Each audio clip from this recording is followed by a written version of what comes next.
এই হলো দিল্লি এয়ারপোর্ট। অসংখ্য লোকের আনাগোনা, এমনকি মাঝরাতেও ইমিগ্রেশনে লম্বা লাইন। আমার পরের ফ্লাইট ছিল লুফথানসা ফ্লাইট।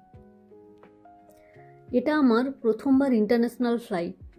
বেশ বড় ফ্লাইট, আমার উইন্ডো সিট, সিনেমা দেখার ব্যবস্থা রয়েছে, খাওয়া দাওয়ার এলাহি ব্যাপার, সব মিলে বেশ আয়োজন।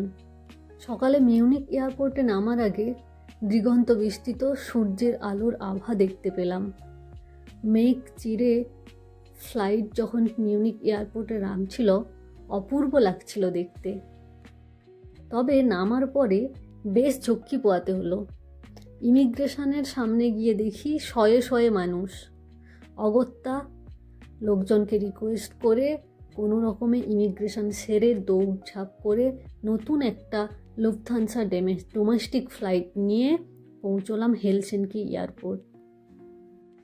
অবশেষে 7 সমুদ্র 13 নদী পেরিয়ে পৌঁছলাম ছোটবেলার সেই বইতে পড়া হাজার হ্রদের দেশ ফিনল্যান্ডে। হ্যাঁ, পৃথিবীর সবথেকে সুখীতম দেশ ফিনল্যান্ড। শুরু হলো উত্তর মেরুতে একটি অচেনা অজানা দেশে নতুন পথ চলা।